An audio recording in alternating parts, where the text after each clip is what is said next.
Clinical psychologist. Next हम इनकी history के बारे में या इनके बारे में थोड़ा पढ़ते हैं। उन्होंने अपने कॉपीराइट्स दिए हैं कि इनके अलावा इस पूरे पेज में ये टेक्निकल बातें लिखी हुई है एपीए अमेरिकन साइकोलॉजिकल एसोसिएशन के अकॉर्डिंग। देखिए WHO सबको पता है, WHO एक ऐसा इदारा है जो वर्ल्ड हेल्थ ऑर्गेनाइजेशन है, ठीक है। उसके अंडर मेंटल हेल्थ डिसऑर्डर का भी मेंटल हेल्थ एसोसिएशन और अमेरिकन साइकोलॉजिकल एसोसिएशन जो ये इदारा इस वक्त नजर आ रहा है ये भी उन्हीं के अंडर आता है, उन्हीं की एक डोमेन है।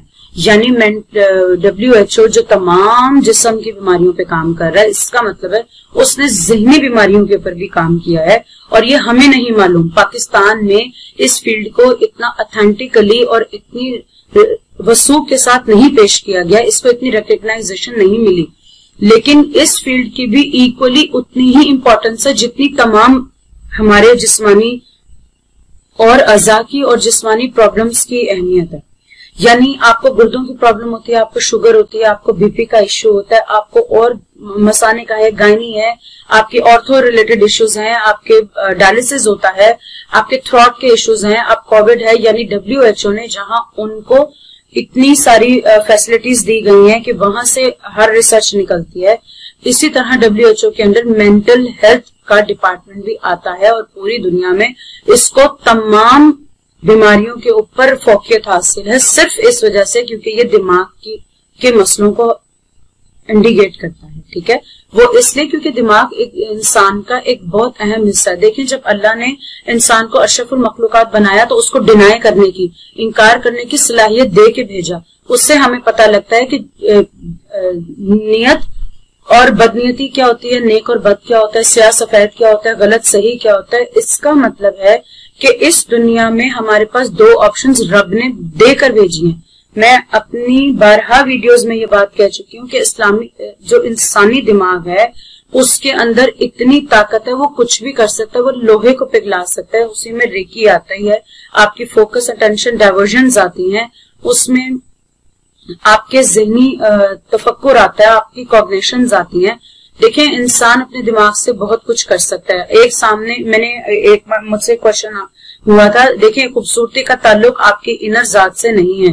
एक मर्द जो बहुत खूबसूरत है, पढ़ा लिखा है, दिखने में बहुत अच्छा लगता है, लेकिन वो अपनी वाइफ को मारता है या वो अपनी बहनों को मारता है या वो अपने घर वालों के साथ अच्छा सलूक नहीं करता, तो उसकी जाहिरी शख्सियत से उसकी अंदरूनी शख्सियत का कोई ताल्लुक नहीं है, ठीक है। उसकी अंदरूनी शख्सियत वो उन्हीं टेस्ट से सामने आएगी जो मैं अपनी वीडियो में पहले आपको बता चुकी हूँ, TAT से, HTP से। अमेरिकन साइकोलॉजिकल एसोसिएशन ने भी वही चीजें दी कि इंसान का जिस्म और उसके अंदर की रहने वाली जात जो है वो दोनों अलग चीजें हैं। वो सिर्फ रब ने जोड़ी हुई है। और वो कैसे जोड़ी हुई है? वो दिमाग की सूरत में जोड़ी हुई है। हमारी जिस्म की 5 हिस्से होती हैं।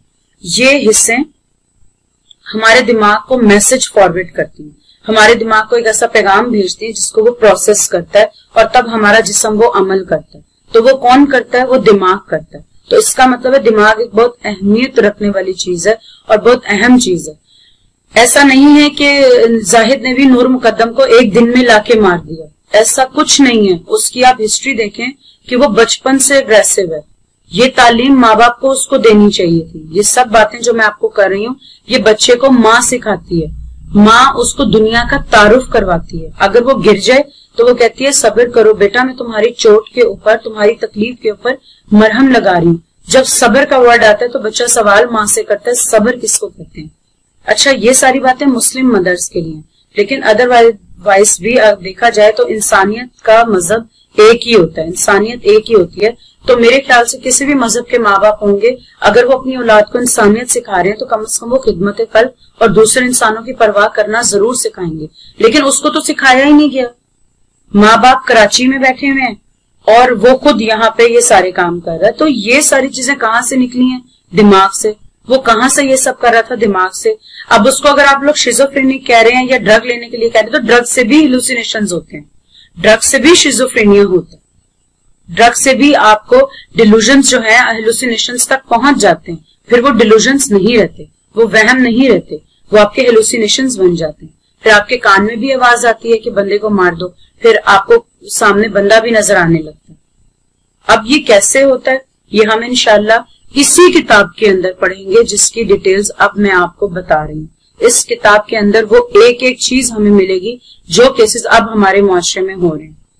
और बीइंग अ क्लिनिकल साइकोलॉजिस्ट मुझे ऐसा लगता है अब ये मेरा फर्ज है इस मुआशरे को ये तालीम देना कि अब आप लोग जान लें कि इस मुआशरे में भी ये इस किस्म के नफ्सियाती मरीज हैं जो कि इस फील्ड से ताल्लुक रखते हैं, और अब हमें इस फील्ड को अहमियत देने का वक्त आ गया है। अब आप लोग जान लें कि ये बीमारियां दुनिया में होती हैं और हमारे मुआशरे में भी निकल रही हैं। नेक्स्ट इसके कंटेंट की तरफ आ जाते हैं। DSM-5 क्लासिफिकेशन, ये वो क्लासिफिकेशन है जहां पे इसको दर्जात दिए गए हैं। यानी प्रीफेस का मतलब होता है वो किताबचा जिसके अंदर इसके बारे में लिखा होता है कि ये क्यों है, कैसे है, ये कैसे होगी, या इसके अंदर क्या क्या होगा, यानी इस किताबचे के बारे में एवरीथिंग उसके अंदर होता है। उसके बाद इसको सेक्शंस में डिवाइड किया गया है। सेक्शन 1 DSM-5 बेसिक्स, यानी इस किताब की सबसे बेसिक चीज इंट्रोडक्शन होता है। यूज ऑफ मैनुअल, इस मैनुअल का इस्तेमाल कैसे किया जाता है ये भी मैं आपको बताऊंगी। Cautionary statement for forensic use of DSM-5, यानी इसका इस्तेमाल फॉरेंसिक में क्या है। Section 2 diagnostic criteria and codes, बीमारियों की अलामात और उनके कोड्स, यानी हमें कोड से पता लगता है कि ये बीमारी, जैसे सिंपली जैसे पुलिस डिपार्टमेंट में होता है फलां फाइल नंबर उस पेशेंट का है, तो उस पेशेंट की उस प्रिजनर की, उस कैदी की तमाम डिटेल्स होती हैं, या डॉक्टर्स कह लें कि उनकी फाइल नंबर होता है, उसमें उसकी तमाम डिटेल्स होती हैं कि इस पेशेंट को ज़हनी बीमारी भी है, जिस्मानी भी है, शुगर भी है, ब्लड प्रेशर भी है, कोलेस्ट्रॉल भी है, इस किस्म के सारे इश्यूज। ठीक है, अच्छा नेक्स्ट अब हम चलते हैं उस लिस्ट की तरफ जो सेक्शन 2 में दी गई है। अच्छा, यहाँ मैं आपको बता रही हूँ जो पहला है वो न्यूरो, ये लिस्ट में आपको यहाँ तस्वीरों की सूरत में डिस्क्राइब करके बता रही हूँ। डेवलपमेंटल डिसऑर्डर्स हैं, ये बच्चों से ताल्लुक रखते हैं। डेवलपमेंटल का मतलब होता है किसी भी चीज का इर्तिका जो डेवलप हो रही हो, जिसकी नशो नुमा हो रही हो। तो बच्चों के आप नाम और पिक्चर से साफ जाहिर हो रहा है कि इनकी नशो नुमा से रिलेटेड, यानी वो चीजें जो हमारे बचपन से शुरू हो जाती हैं वो बड़े होने तक जाती हैं। ठीक है, और दूसरी चीज, बच्चों की भी बहुत सारे बिहेवियरल और ज़हनी बीमारियां होती हैं, उसके बारे में हम बात करेंगे।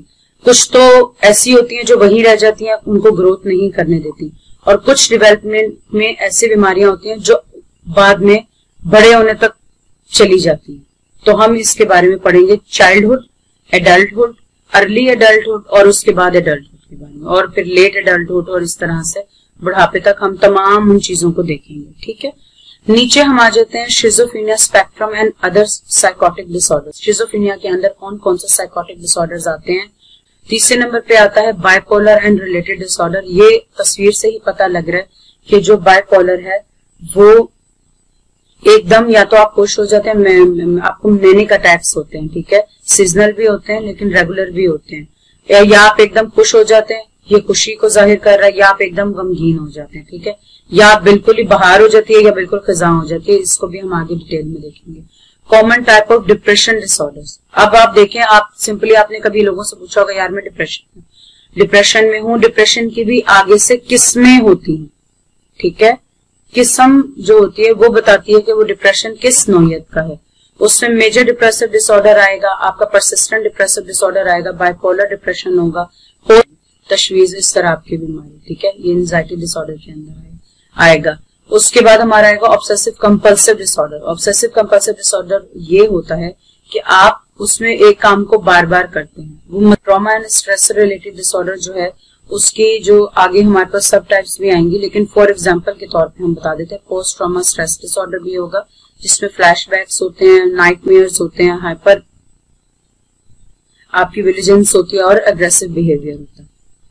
लेकिन ये सब एक सब काइंड है, इसको भी हम आगे डिटेल में पढ़ेंगे।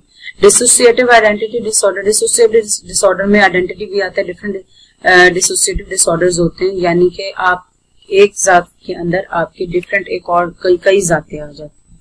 ठीक है, वो एक इंसान के अंदर उनके जहन में, अच्छा ये सब जहनी तौर पे हो रहा होता है क्योंकि आपके अंदर एक जहन के अंदर कोई दूसरा इंसान आ जाता है। कभी मर्द औरत की आवाज में बोलता है, कभी औरत मर्द की आवाज में बोलेगी। ठीक है, इसको भी हम आगे डिटेल में देखेंगे। उसके बाद है जी आपके सोमैटिक। अच्छा, ये जो पीछे हमने पढ़ा डिसोसिएटिव और ये सोमैटिक सिस्टम्स और रिलेटेड डिसऑर्डर है, उसी के अंदर हमारा कन्वर्जन डिसऑर्डर और हिस्टेरिया भी आता है, पहले इसको कहा जाता था, लेकिन अब ये हम कहते हैं जिस्म को। और सिम्टम रिलेटेड यानी जिस्म से रिलेटेड हमारी बीमारियां, यानी लगता है कि हमारे जिस्म में मसले हैं, लेकिन बहुत सारे टेस्ट करवाने के बावजूद वो जिस्म में मसले नहीं होते, दरअसल वो हमारे जहनी तौर पे मसले होते हैं जो हमें जिस्मानी लग रहे होते हैं। फीडिंग एंड ईटिंग डिसऑर्डर जो है वो हमारे खाने से रिलेटेड है, ठीक है। हमारा फीडिंग और ईटिंग डिसऑर्डर हमारे खाने या ना खाने की बीमारियों से ताल्लुक रखता है। इसके बाद है जी हमारा एलिमिनेशन डिसऑर्डर। एलिमिनेशन डिसऑर्डर जो है वो हमारे ब्लैडर एंड बाउल से ताल्लुक रखता है। Sleep and wake disorder, sleep and wake disorder जो है वो हमारे जो इरेगुलर पीरियड्स ऑफ स्लीप होते हैं, हमारे इरेगुलर जो टाइम स्लॉट्स होते हैं, या तो बिल्कुल सोते रहते हैं या हम बिल्कुल नहीं सोते, जिसमें इंसोम्निया की बीमारी भी आती है। इसको भी हम आगे डिटेल में पढ़ेंगे। उसके बाद है आपका sexual dysfunction disorder. Sexual dysfunction disorder में क्या क्या होता है इसको भी हम आगे पढ़ेंगे। उसके बाद है आपका जेंडर डिस्फोरिया। जेंडर डिस्फोरिया में क्या क्या होता है वो भी हम आगे देखेंगे। Disruptive impulse control and conduct disorder, जिसमें स्टबर्ननेस है, इरिटेशन है, और आपकी डिसओबीडियंट यानी कि वो बच्चे जो कहना नहीं मान रहे होते, या वो लोग जो सुनते नहीं हैं, या वो इरिटेट करने लगते हैं या फौरन इरिटेट हो जाते हैं। और अच्छा जी, substance related and addictive disorder का मतलब ये है कि जितनी भी किस्म के नारकोटिक्स होंगे उसमें कोकीन आती है, कैफीन आती है, आपका आजकल फ्लाका है, ज़ोंबी है, ड्रग है, ड्रिंक है। एक ड्रग जिस्म में जाके क्या असरात मुरतब कर सकती है, और जितनी भी किस्म की इस दुनिया में ड्रग्स यूज हो रही हैं उन तमाम सब्सटेंस के बारे में हम इसमें बात करेंगे, जिसमें हेरोइन भी आएगी हमारी। आप लोग टीके लगाते हैं, टैबलेट्स लेते हैं, और जैसा कि मैं अब आपको ये तस्वीर में दिखा भी रही हूँ कि चम्मच के ऊपर पिघला के ली जाती है, फिर उसको सिरिंज में भरा जाता है, वो कौन सी होती है और उसको लेने के बाद क्या होता है। दरअसल सब्सटेंस अब्यूज डिसऑर्डर जो है, अब्यूज इसीलिए उसको कहा जाता है अब्यूज रिलेटेड डिसऑर्डर, यानी वो चीज जो सही तरीके से इस्तेमाल ना की जा रही है। Substance related and addictive disorder, इस बीमारी में हम आपको तमाम एडिक्शंस के बारे में बताएंगे जो कि तस्वीर में नजर आ रही हैं और जो नहीं भी नजर आ रही। तो जितनी भी किस्म का नशा होता है, जितनी भी किस्म की नशावर अद्वियात होती हैं या नशा करने की चीजें यूज की जाती हैं, आपकी फलाका है, ज़ोंबी है, हेरोइन है, कैफीन है, आपकी टैबलेट्स हैं, आपकी ड्रिंक है, और भी डिफरेंट किस्म की जितनी भी नशावर अद्वियात हैं उसके बारे में हम इसमें बात करेंगे कि वो कैसे ली जाती हैं, किस तरह ली जाती हैं, और उनको लेने के बाद आपके जिस्म में कौन कौन से मुख्तलिफ हेजानात, मुख्तलिफ हार्मोनल चेंजेस और आपके दिमाग के ऊपर वो कैसे असरअंदाज होती हैं, हम इसके बारे में बात करेंगे। हमारी सब्सटेंस अब्यूज की मैंने एक पिक्चर रखी हुई थी आपको बताने के लिए कि आपको इससे ये चीज कंफर्म हो जाएगी कि हम किन किन चीजों के बारे में बात करेंगे। मतलब कि जिन चीजों के बारे में मैंने अभी बात की वो ये सारी थी। ये देखें, इसकी इस बच्चे की उम्र देखें जो नशा कर रहा है, जिसके हाथ में सिगरेट है, और बाकी सारे ये दो लोग जो है इंजेक्शन लगा रहे हैं। ये स्पून मैंने आपको कहा था चम्मच वाली है, यानी हम इन तमाम के बारे में बात करेंगे। कॉग्निशंस, उसकी तस्वीर ये है आपकी हेल्थ ब्रेन, इसमें अल्जाइमर भी आ जाता है। नॉर्मल हेल्थ ब्रेन कैसा होता है, न्यूरोकॉग्निटिव डिसऑर्डर में आपके दिमाग में क्या क्या असर होता है, दिमाग सुकड़ जाता है, वो नॉर्मल काम नहीं करता, इस बीमारी में क्या क्या होता है वो हम डिस्कस करेंगे। उसके बाद 18 नंबर पे हमारी यहाँ पे आती है पर्सनालिटी डिसऑर्डर। पर्सनालिटी डिसऑर्डर जैसे कि आपको तस्वीर में भी नजर आ रहा है कि हमारी डिफरेंट शख्सियात होती हैं। ये देखें इस किस्म, अब इसके अंदर आगे से क्या क्या होता है हम उसके बारे में बात करेंगे। पैराफिलिक डिसऑर्डर, पैराफिलिक डिसऑर्डर में बहुत सारे आते हैं। फूड फिटिशिज्म आता है। इस डिसऑर्डर में क्या क्या होता है ये पिक्चर से आपको बहुत सारी चीजें क्लियर हो जाएंगी। अगर नहीं हुई तो इंशाल्लाह इस सीरीज में हम इसके बारे में भी बात करेंगे, इनके बारे में भी बात करेंगे। जैसे ये सब है अदर मेंटल डिसऑर्डर्स, इसके बारे में भी हम बात करेंगे। 20 यहाँ पे है तो मैंने इसको पिक्चर्स की सूरत में थोड़ा सा कोशिश किया है कि मैं आपको डिस्क्राइब करके बताऊं कि इस किस्म की चीजों को भी हम पढ़ेंगे, ये भी होती हैं। ठीक है। मेडिकेशन इंड्यूस मूवमेंट डिसऑर्डर, यानी कि वही मेडिकेशंस, अच्छा कुछ लोगों को दवाइयां खाने की आदत होती है। अब यहाँ पे है कि ये एंटी डिप्रेसेंट विड्रॉल सिम्टम, यानी आप एंटी डिप्रेसेंट मेडिसिन खाते हैं, डिप्रेशन के लिए खाते हैं, फोबिया के लिए खाते हैं, एंजाइटी के लिए खाते हैं, तो समटाइम इन दवाइयों की हमें जरूरत नहीं होती। इन डिसऑर्डर्स में दवाइयों की जरूरत नहीं होती, लेकिन अगर आप बेजा दवाइयां खाएं, तो उससे कौन कौन सी ज़हनी बीमारियां मजीद और हो सकती हैं वो इसमें आता है। Other conditions that may focus on clinical attention, वो भी हम इसी में पढ़ेंगे कि अदर कौन कौन सी ऐसी क्लिनिकल केसेस हैं जिनको हमारी अटेंशन की, हमारी तवज्जो की जरूरत है। उससे आगे हमारा आ जाता है बीमारियों, ये जो हमारे कोड्स थे, ठीक है, डायग्नोस्टिक कोड्स एंड क्राइटेरिया था। उसके बाद हमारा सेक्शन 3 आता है इमर्जिंग मेजर्स एंड मॉडल्स। ये एक किताबचे ने अपने अंदर दिया हुआ, ठीक है।